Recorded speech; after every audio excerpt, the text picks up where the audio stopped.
On est en train d'arriver, il reste 45 minutes, comme vous l'avez dit. Mais l'autre chose aussi qu'on a dit et qui peut être aussi importante, c'est aussi de marquer en corrigeant le goal à virage. Et cela aussi est en train d'être fait. C'est très important. Là, la Guinée a marqué son 8e but. Sur 8 buts en 4 matchs, ça c'est un ratio de 2 buts par match, ça c'est très important. Maintenant, comme le disait tantôt M. Bamba, il faut veiller au niveau de la défense. C'est vrai, un match de football, on peut aussi comprendre, c'est vrai qu'il y a des défenses, mais dans un match de football, vous ne pouvez jamais dominer 90 minutes. Quoi que vous fassiez, l'autre équipe aura son temps fort. Et d'ailleurs, les Éthiopiens doivent le regretter parce qu'ils ont eu quand même des opportunités. Ils ont tiré plus au but que la Guinée. Mais comme il l'a dit, la Guinée a été efficace. Efficacité 100%, 3 tirs cadrés, 3 buts. Ce n'est pas donné à n'importe qui. Maintenant, sur les replacements, oui, l'équipe doit s'améliorer. Mais quand vous regardez les 45 premières minutes, la Guinée a pris les attaquants éthiopiens 3 fois en position de hors-jeu. De l'autre côté, de l'autre côté, ça veut dire aussi que ça veut dire aussi que la défense quelque part, oui, on a quelques faiblesses, mais on est resté quand même très attentif. Bon, sur des ballons où on a eu quelques frayeurs, ce ne sont que des erreurs individuelles. Et pourquoi? Parce que la Guinée, si vous remarquez, la Guinée est en train de jouer à une touche de balle. Et quand vous jouez à une touche de balle, c'est la prise d'information et directement vous lâchez le ballon. Sur les 2 fois, Ablaye, sur le ballon qu'il a, avec la tête il a été lobé, là aussi il ne pouvait rien.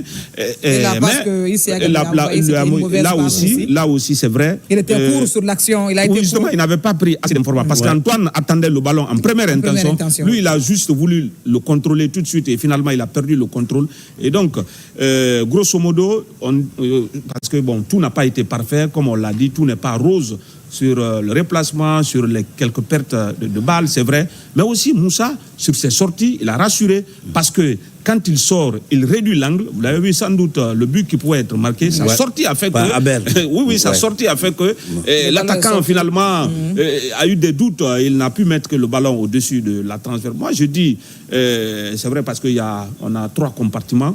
Chaque compartiment essaye de faire son boulot. Les milieux de terrain sont en train de faire un travail gigantesque. Si vous avez vu, comme le premier match, les milieux de terrain étaient présents. Ils avaient donné des passes décisives. Ils avaient marqué. Aujourd'hui aussi, parmi les buteurs, c'est vrai que Sékou Guirassy, c'est l'étoile. Vous savez, parmi les galactiques, il y a toujours une étoile. Et donc, c'est notre étoile. Encore aujourd'hui, il a pu marquer, il a pu planter 2 buts. Tout ça, là, c'est important. Mais moi, je dis, en fonction de l'adversaire, l'équipe est en train de bien gérer la situation. Ce n'est pas encore terminé parce qu'il nous reste 45 minutes.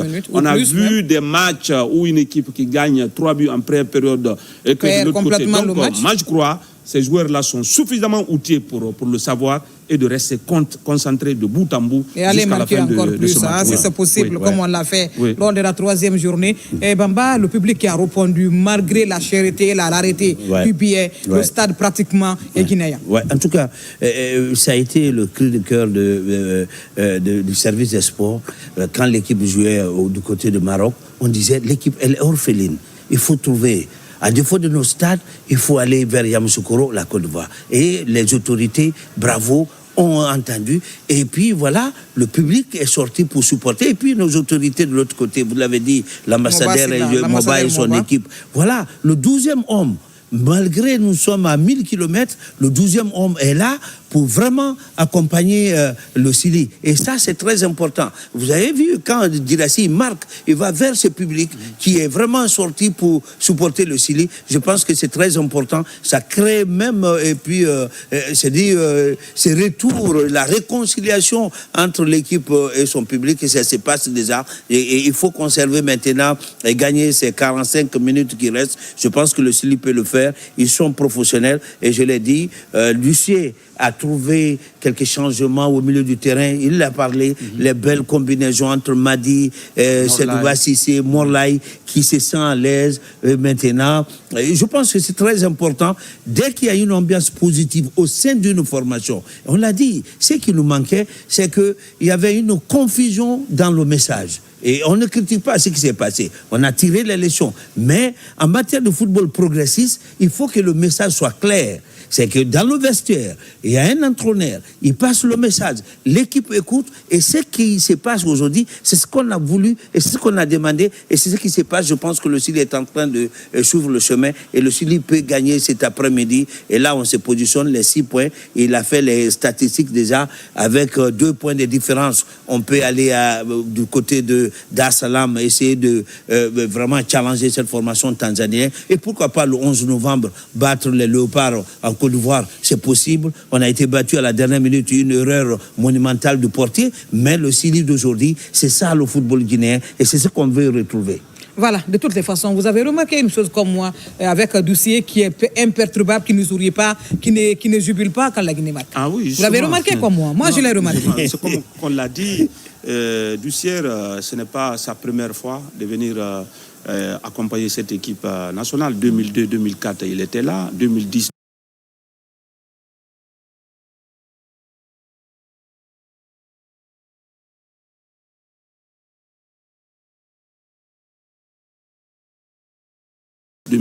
Il était là. C'est ce que moi j'appelle le MD3. Voilà, c'est Doucier acte 3. Voilà, acte 3, il est à son 47e match aujourd'hui. Et déjà, ça fait 18. S'il gagne ce match-là, ça va faire 19 victoires pour lui. Et donc, il sait l'engagement, là où il s'est engagé, parce qu'ils ne sont pas nombreux, ces entraîneurs-là, là où la Guinée était. Pour venir prendre, c'est à ses risques aussi, hein. Il a vraiment risqué. Moi je me disais, un entraîneur, tout entraîneur intelligent, alors qu'on était maintenant éliminé.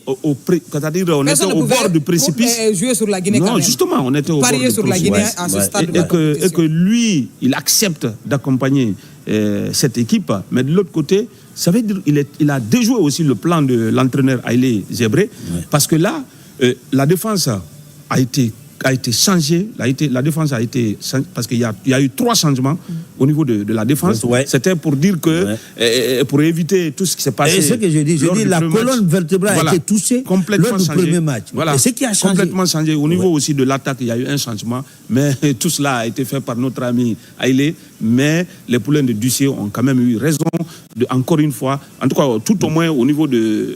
Pendant ces 45 premières, vous le savez, lors du match aller, les 45 premières minutes, c'était avec le même score. Et là aussi, c'est avec le même score. Ça veut dire que oui, l'entraîneur, il a cherché à déjouer un petit peu les plans de Doucier. Mais pour le moment, Doucier n'a fait qu'un seul changement. L'animation est restée donc la même. De toutes les façons, lors des éliminatoires de la CAN de 2023, la RDC aussi avait raté ses 2 premières sorties. Mais elle est arrivée à se qualifier. Donc la Guinée est dans la même posture, même si de l'autre côté, dans une poule, le Ghana, qui a des problèmes de se qualifier. Parce que le Ghana a été battu par le Soudan du Sud aujourd'hui 2-0. Oui, bon, ça veut dire, non, c'est bon, il n'y a pas de petite équipe. Voilà, ça veut dire qu'il n'y a pas de petite équipe. Les gens vont dire, on a gagné contre l'Éthiopie, l'Éthiopie n'est pas... Non, de guerre, c'est des exemples que je l'ai dit. Soudan Sud qui bat le Ghana, qui met le Ghana en difficulté. Je vais placer ça avant, mais cette équipe éthiopienne, elle est partie à Dar es Salaam faire match nul contre la Tanzanie qui est venue battre la Guinée à domicile 2-1. Donc ce calcul-là, je crois que ça, c'est un calcul. Voilà, nous allons partir au stade avec nos commentateurs pour suivre cette deuxième période. Et nous, on se retrouve ici après pour clôturer cette émission, ce plateau spécial des éliminatoires de la CAN Maroc 2025.